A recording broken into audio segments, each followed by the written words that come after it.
Ко основа сте на Глобалниот институт за етика на вештачката интелигенција. Може ли да ни кажете нешто повеќе за институтот и кој беше поттикот за создавање на истиот? Može, znači Global AI Ethics Institute je osnovan prije otprilike godinu dana u Parizu. Osnovao sam ga zajedno sa svojim partnerom koji tamo živi i radi i koji je stvarno, ajmo reći, philosopher of ethics na svjetskoj razini. I mi se zapravo bavimo raznim aspektima etike u umjetnoj inteligenciji. Možda najvažnija stvar na koju smo fokusirani je zapravo taj trenutni nedostatak multikulturalnosti prilikom razmišljanja o etici umjetnoj inteligenciji. Naime, šta se dešava? U ovome trenutku na svijetu umjetnu inteligenciju razvija otprilike 10-11 zemalja. Ako isključimo Kinu, koja je dosta specifična, sve ostale zemlje su zapravo iz zapadnog svijeta. Tako da je i nekakav filozofski pristup u razvoju umjetne inteligencije zapadnocentričan. I ono na što mi zapravo upozoravamo i što želimo osvijestiti i u krajnjem slučaju educirati je to da na razini svijeta globalno postoje različiti sustavi i etike i nekakvih normi i vjerovanja koji svi moraju biti uzeti u obzir prilikom kreiranja tako važnih sustava kao što je umjetna inteligencija.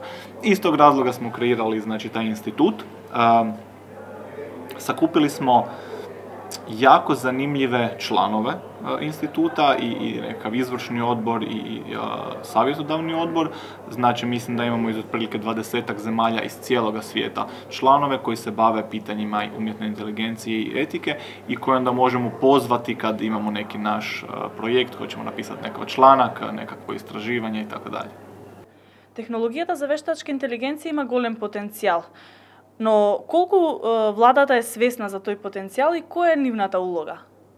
Pa, zapravo, mislim da je jako važno dobro procijeniti koliki je potencijalni utjecaj umjetne inteligencije.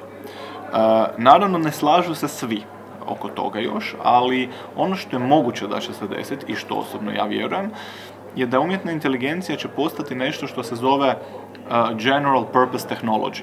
Znači, mi smo do sada u povijesti čovječanstva imali par takvih tehnologija. Recimo, ono što se svi slažu, da su general purpose technology je bio parni stroj, bila je električna struja i internet.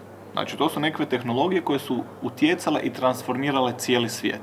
Nekav i biznis i privatni dio. Umjetna inteligencija je na putu da postane još jedna general purpose technology. I samim time, znači, njena važnost je iznimno velika. E sad, ako to bude tako, što još nije potpuno sigurno, ali se može desiti, to nas onda vodi do drugog dijela ovoga pitanja, koliko su naše zemlje, vlade, ljudi koji vode, koji su odgovorni, koji donose različite odluke, koliko su toga svjesni. I ja bih rekao da nisu svjesni previše, to jest da u većini zemalja na svijetu imamo neke podatke koji nam govori da se sa time ne bave ozbiljno. Evo, baš sam neki dan pokazivao jedan graf gdje se zapravo prikazano je na svjetskoj karti koje zemlje imaju nekakvu nacionalnu AI strategiju. I to je vidljivo da većina zemalja još uvijek nema donesenu nacionalnu AI strategiju. Znači, uopće se aktivno ne bavi sa tom temom.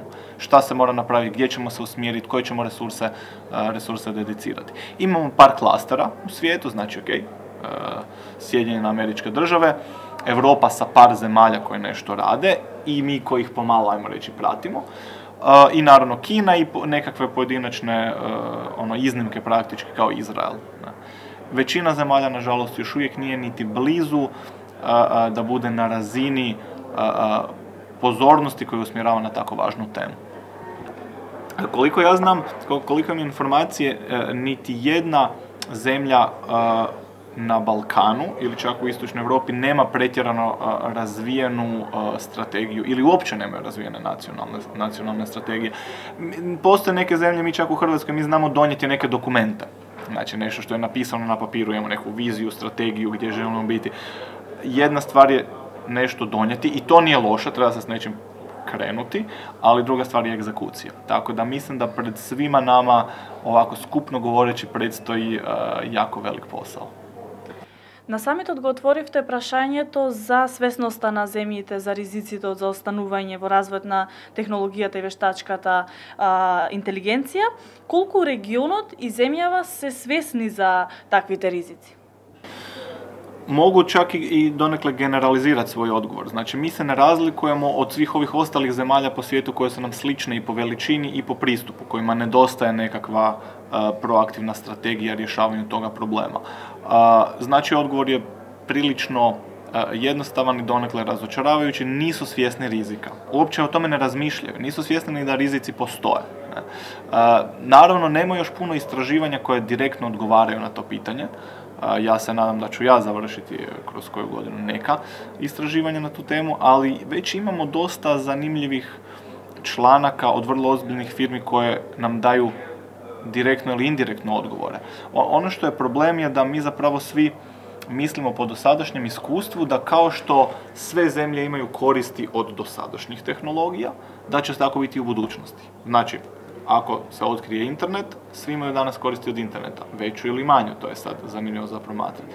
I onda pretpostavljamo da će se to desiti sa umjetnom inteligencijom, ali ne mora.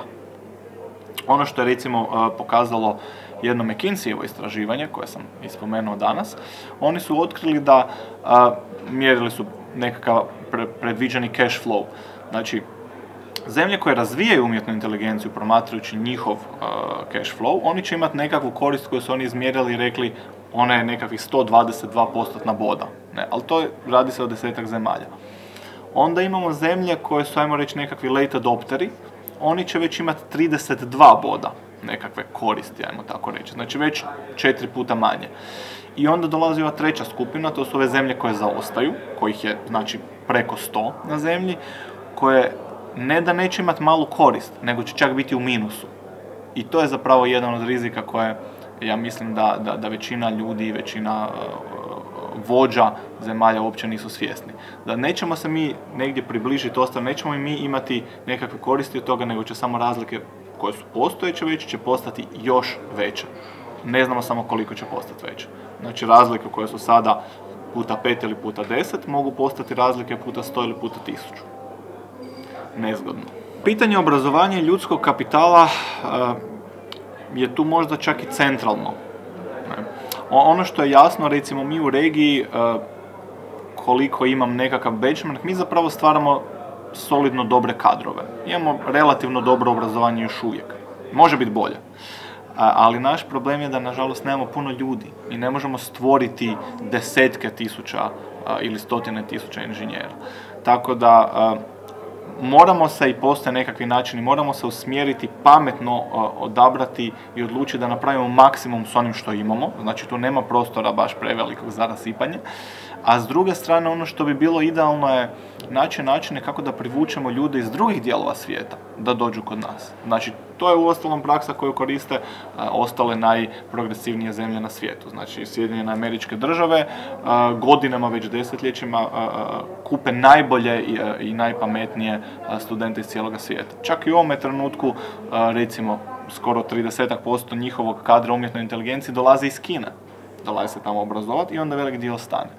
To je nešto što bi uz pravu strategiju, opet što je prilično vezano uz državu i nekakve, ajmo reći, dugoročne planove, bilo potrebno i kod nas. Znači, pozicionirati se kao nekakva zemlja u kojoj je lijepo živjeti, sigurno živjeti, gdje je obrazovanje dobro. I nije preskupo. Znači, tu se svašta može napraviti, ali opet, kažem, zahtijeva nekakav sistematičan pristup. За развој е клучен и човечкиот капитал. Како стоиме ние на тој план? Продуцираме ли квалификуван кадар што ќе биде носител на забрзаната дигитализација и дали имате соработка со наши кадри во областа?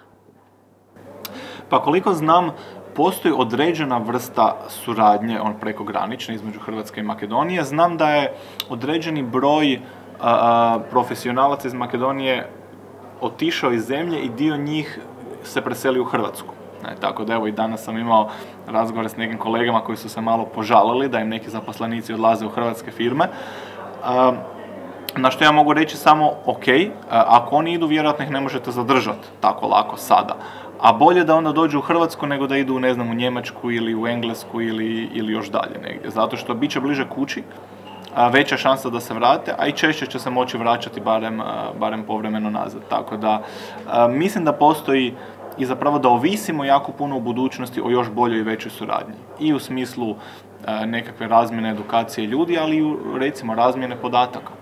Zato što naša svaka mala zemlja pojedinačno nema niti blizu dovoljne baze podataka koje može koristiti za neke velike projekte kao što ih na primjer imaju neke svjetske globalne korporacije. Ja mislim da je izuzetno važno i u sljedećim godinama će to možda postati još puno važnije da se donesu prave odluke, da se naprave nekakvi pametni odabiri i da se vidi koje su to područja na kojima se možemo boriti sa svijetom. Možda je dio tog odgovora u nekoj pametnoj specijalizaciji. Odabrati one niše gdje možemo napraviti nešto što će biti top level na globalnoj razini. Vi благодарам много. Puno hvala vama na pozivu.